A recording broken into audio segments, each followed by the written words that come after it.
Hello everyone, welcome to my YouTube channel ForexPnL. Today is the 1st of March 2024 and it's time for me to do my weekly Forex forecast for the upcoming week.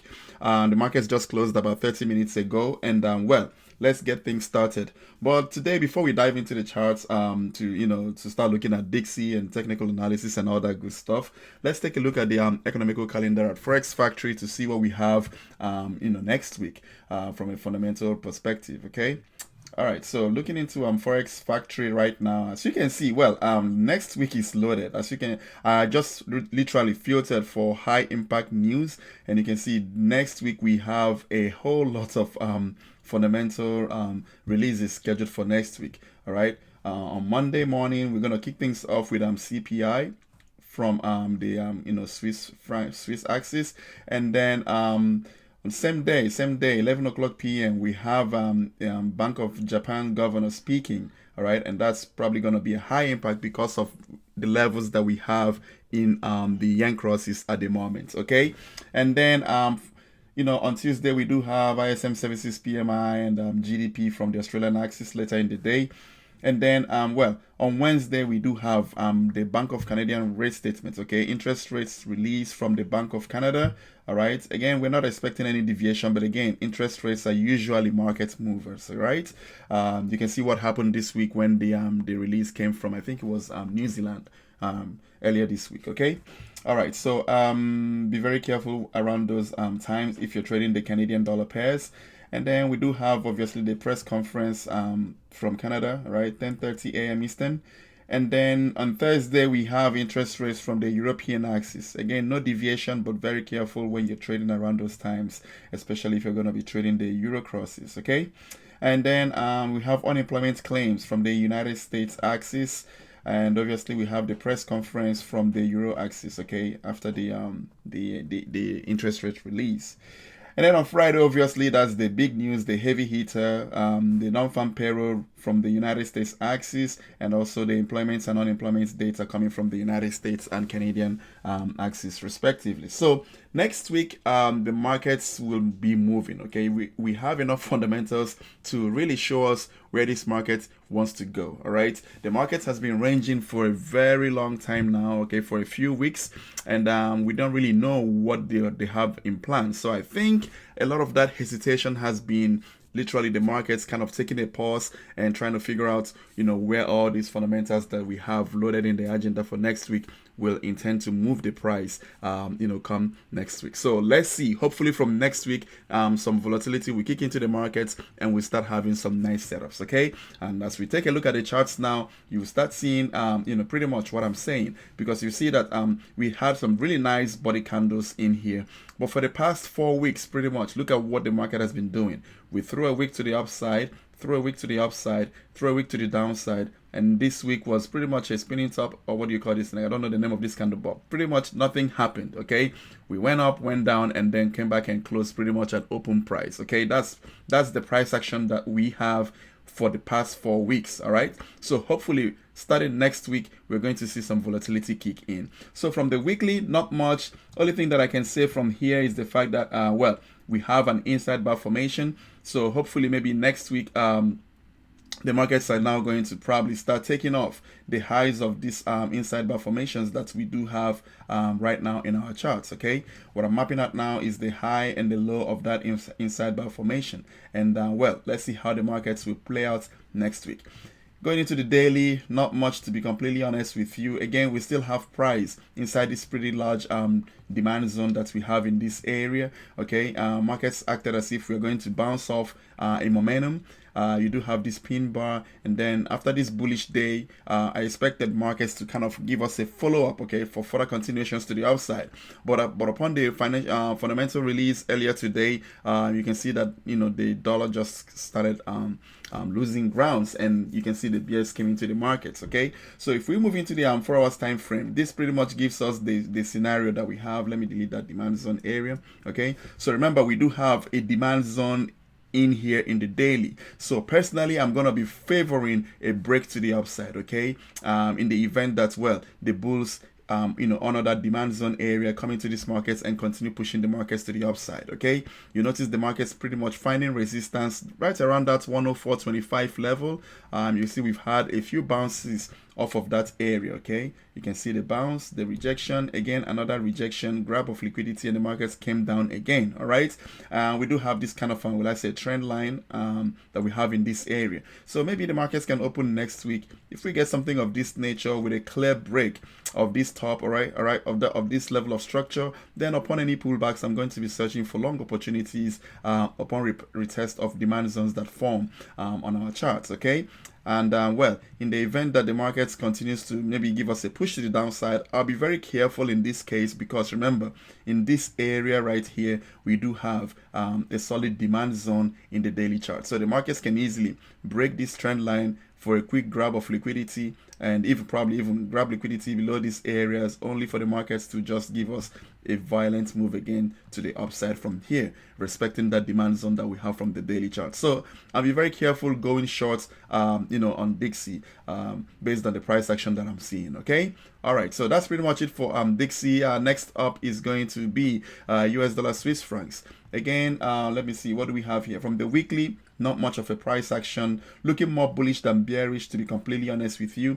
Notice that right now price is trading above this supply zone that we have in the weekly charts. Okay, so that's indicating that, well, chances are we might now have more bulls than bears in these markets. Okay, for the past 2 weeks we've had a hesitation, but notice now that the markets are now comfortably trading above that supply zone area, showing that the buyers are more in these markets. Okay, and most likely even you can easily interpret that as a possible US dollar strength.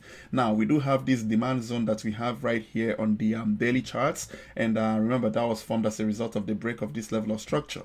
The markets has given us well, a nice pullback into that demand zone area, as you can see here in this candle. Pin bar rejection, the bulls came into these markets. We've now grabbed liquidity above this level. Looks like a sweep at this point, but I would prefer to see the bulls continue coming into these markets for further continuations to the upside. Okay, that's gonna be my preferred course of action. Remember, the markets can end up doing whatever, but based on the price action that I'm seeing right now on my charts, that's going to be my preferred course of action. All right, now if we look into the 4 hours time frame, well, a few areas that the markets can bounce from. All right, no solid demand zones yet. You notice that the markets just gave us a sweep above this level that we have in this area, almost retesting 0.8900 institutional price level. So markets can easily give us a pullback here, as we are kind of in the retracement phase right now. Markets can easily give us a pullback into these areas right around that 0.8800 institutional price level, and let's say anywhere from right around there. We do have also kind of this demand zone area, okay, that we have in this area. And let me just grab all of these candles here. So you notice that in this demand zone area that led to the break of all these levels of structure to the upside, we have that 0.8800 institutional price level. So I would not be surprised if the market gives me a dip into that 0.8800 area, and then from there we start seeing the bulls come into this market to now clearly take off these highs that we have in this area. Okay, all right, so that's kind of like my preferred course of action in US dollar Swiss francs as we go into next week. Now next up is going to be Euro US dollar, I believe. Yep, Euro US dollar. Now Euro US dollar, let's take a look at the weekly charts and see. You can see the mess that we have, which is the reason why I do believe that the fundamentals that we have coming in next week is most likely going to give us a directional bias, okay, as to where euro dollar wants to go. All right, personally I favor the bearish move, to be completely honest with you, but again, anything can happen. The markets can, depending on how the fundamentals come out, the markets can take off to the upside, but technically I still favor a bearish move in euro dollar. Okay, not much, again, just like what we saw earlier in DXY, we do have an inside bar formation in here, so we'll be waiting to see if the markets will give us a break of this inside bar formation that we have in this area. Okay, so let's see, it's just a matter of waiting at this point. Now let me see, oops, hopefully I can get that straight. Now on the daily charts, what do we have? Well, on the daily, not much. Area of resistance that we have on our charts here, okay, notice that we do have that supply zone that led to the break of the level of structure to the downside. This is the supply zone I'm referring to, and right now the market's pretty much trading inside that supply zone area. Okay, so I prefer that the bears will come into this market. Technically, at least that's what I'm seeing from a technical perspective. Should the fundamentals align next week, then we're probably going to see a nice solid move to the downside. Okay, but my preferred course of action will be maybe a possible retest of this area of resistance that we have around 1.09 institutional price level. If the markets probably give us another test of that, must not even test it, but if we get that and we begin to get solid rejections and the fundamentals get released and the market starts to break to the downside, taking off these levels that we have on the 4H time frame, and then in my own opinion, that'll be green lights for me to start searching for short opportunities for further continuations to the downside. This is my preferred course of action. And obviously, again, like I said, if the fundamental gets released and the market just continues to push to the upside, breaking these highs that we have in this area, okay, taking off these levels of structure to the upside, then at that point, obviously, this supply zone that I have on the daily will be violated, and upon any pullbacks into, let's say, that 10900 level, I'll be looking for an opportunity to go long for further continuations to the upside towards this previous swing high area. But like I said, I prefer going short in this currency pair at this point. Okay, so let's see if you're going to get any signals going into next week. If we go into the 4 hours time frame, what do we see now? In the 4 hours time frame, we do have few levels here. Obviously, we have this area around 109, and we also have this area around 108. Okay, this line right here is the inside bar. Okay, so I like this line for many reasons. Okay, first line of action, or let me say, you see pretty much like a first line of defense here is this 1.08 institutional price level. All right, you can see it's been working as support for a few times now. If the market breaks that, notice that we're probably going to dip into a demand zone area here, which at this point, in my own opinion, I believe is probably going to, at best, work as a level of a retracement. Okay, this is the demand zone I'm talking about. So there's a chance that maybe the markets give us a push to the downside, taking off 108, all right, and then dipping into this demand zone area, just enough to retrace for further continuations to the downside. Once price begins to take off that inside bar from the weekly, that will be green lights, in my own opinion, to start searching for short opportunities. Okay, you can start searching for short opportunities when price clearly takes off 108 to the downside. Okay, but just have in mind that once that happens, the markets will be dipping into this demand zone that we have in this area that led to the break of this level of structure. So the clearest area to start searching for short opportunities, in my own opinion, will be price taking off 107.50 institutional price level, because when that happens, for price to get to 107.50, then we would have taken off the low of that inside bar formation, and that will open the gates for further continuations to the downside. All right, so that's pretty much what I see right now in euro dollar as we go into next week. Now next up is going to be British pounds and US dollar. Now for British pounds US dollar, again, I'm not going to waste your time here, guys. You can see that, well, price is still trading inside that area. It's looking like a head and shoulder still, but honestly looking ugly now. The bears really need to come into this market if they want to make their voice heard at this point. We do have this line that's been working as support and resistance for a while now. Finally got broken, now it's working as resistance. All right, and we do have that 12700 institutional price level in this area. So anywhere from right around here, okay, I would expect the bears to start coming into this market. I still prefer a bearish move. Obviously, the first area of attack will be 1.2500 institutional price level, which kind of coincides with the low of this range that we have in this area. And then upon any breaks of that level, guys, that opens the doors to the downside, and I'll be waiting for pullbacks into supply zones for further continuations to the downside. This is my favored move in British pounds and US dollar as we go into next week. But again, anything can happen. Again, if the fundamentals get released and we do have a break to the upside, then chances are that, well, we'll break this line, break these highs. Then once that happens, guys, any pullbacks towards, let's say, 1.2800, all right, area, I'll be looking for an opportunity to go long for further continuations to the upside. Okay, so well, at this point, it's waiting time to see how the market reacts as we go into next week. That's it for British pounds and US dollar. Next up is going to be Australian dollar, US dollar. All right, so for Australian dollar, US dollar, what do we have here on the weekly? Not much. I did anticipate that we'll get a bearish week, but well, not so convincing. But again, it's still a bearish week, so I'm going to take that. Honestly, take anything you can see at this point in these markets. Okay, from a daily perspective, not much. We were looking very bearish earlier in the week, and then all of a sudden, when the fundamentals got released earlier today, we did get a nice spike to the upside. Okay, as a result of dollar weakness. Now, right now, if you go into the 4 hours time frame, I kind of like the price action that I see in Australian dollar, US dollar, and it's looking more bearish than bullish, as you can agree with me at this point. You can see we have this pretty much area of structure that we have here around 0.6525 level. You can see it's been working as support. It's been a support area. Finally gets broken to the downside, all right, and then you can see the markets gave us the first spike into that area. We got a push to the downside, didn't take off the lows, and now upon that release of that news, we got another push to the upside, and again the bears are now pretty much coming back into this market. So personally, I prefer for this markets to give me a continuation to the downside, just like I would love to see in other dollar crosses that we have just analyzed. Okay, so that is my preferred course of action. Honestly, to the upside, I don't really have much. Maybe whenever price begins to take off these highs, that is probably the only time I will start getting interested in going long in Australian dollar, US dollar. Okay. All right, so that's pretty much it for Australian dollar, US dollar. Next up is going to be New Zealand dollar, US dollar. Now, this pair, I don't even think I have any analysis for it. Not much is going on at this point.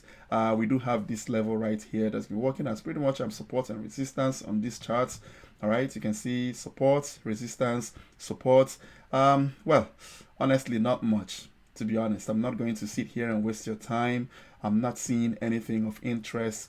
As far as this currency pair is concerned, kind of dipped into the supply zone area that we have here, and from there you can notice that well, the bears have come into this market. Maybe for the bears to continue in this market, I would like to see a nice break below this 0.6050 institutional price level. When that happens, then in my opinion, any pullbacks towards this area, I'll be looking for short opportunities for further continuations to the downside. Okay, that's pretty much all I can say right now for New Zealand dollar, US dollar. Okay, but again, I think we have better setups in AU, even NU and GU, so I probably would prefer taking a setup in those particular currency pairs.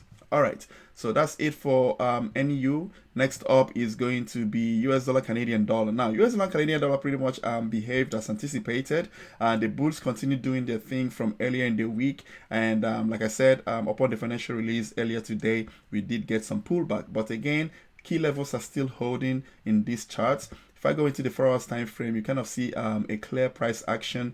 Notice this area here that's been working as a key level of structure. You can see resistance, resistance. We get this quick spike above, grabbing liquidity, and you can see how the markets kind of, dive back to the downside.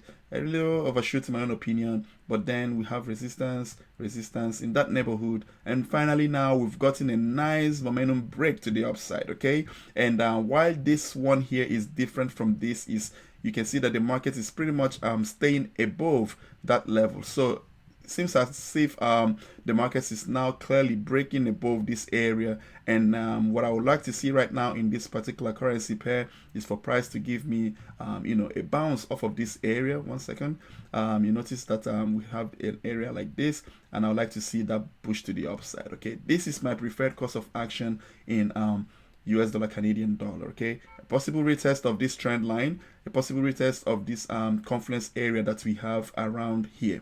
That's 1.3545 area. Any bounces from right around here, in my own opinion, is going to be high quality for further continuations to the upside. So this is what I see right now in US dollar, Canadian dollar. Let's see how it goes. But again, I'll be keeping an eye on this one. I kind of like this setup, if I'm being completely honest with you. All right, so that's it for UCAD. Next up is going to be, oops, one second, let me clear my charts. Next up is going to be US dollar, Japanese yen. Now for US dollar, Japanese yen, again, remember on Monday, just like we saw on the calendar, we do have the Bank of Japan governor speaking. All right, so it will be interesting to see what he says, okay, what the effect of that speech will be on our charts, okay, because if you pay attention in the US dollar charts, in the dollar yen charts, you notice that we do have a key area of resistance on our charts around here.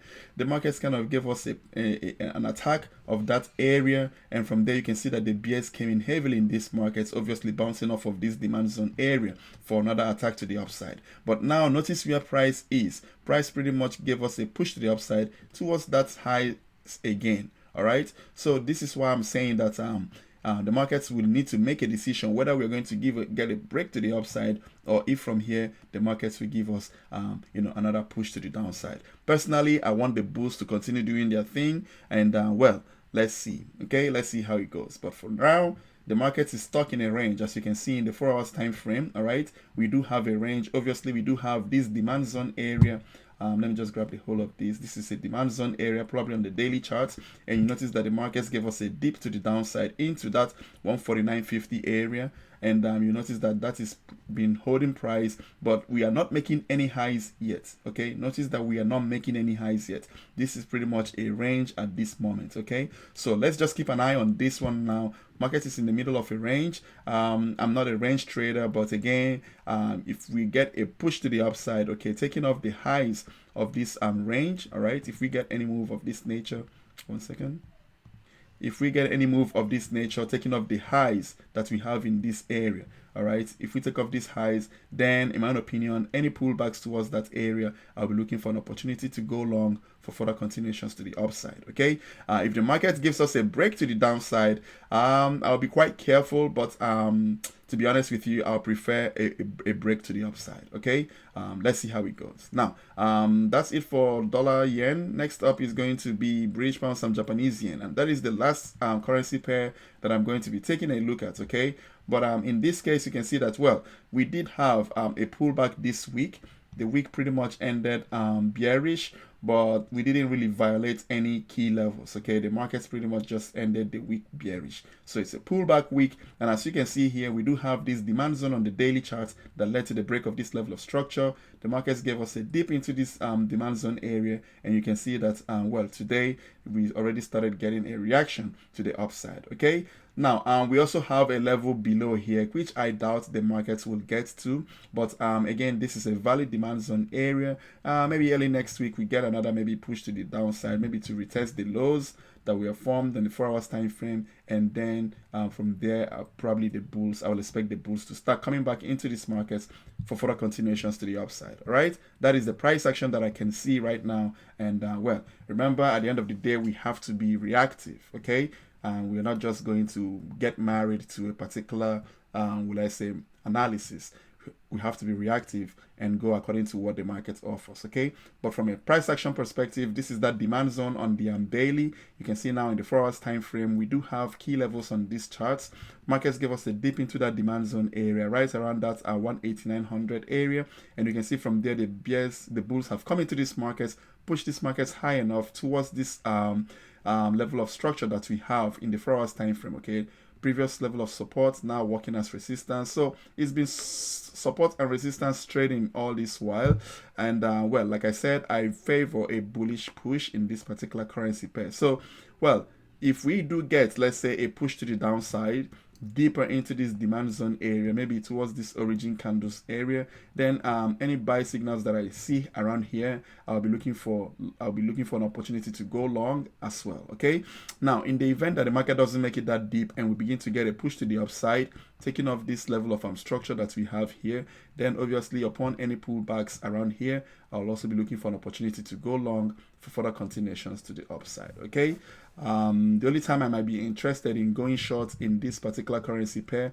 is if this demand zone gives way. Okay, but the problem here is by the time this demand zone gives way to the downside, you are pretty much running into another solid demand zone area that we have here, unless maybe something of this nature, but then I'll be very careful because we can easily have this type of movements off of that demand zone area. Okay, so let's see how it goes. But personally, based on the price action that I'm seeing on UJ, I don't think we might get this deep of a pullback at this point.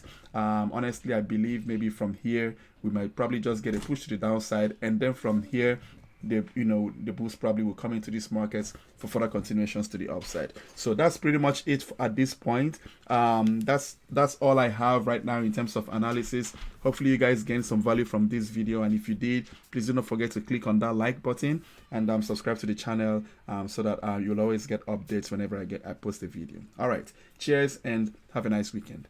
Bye bye.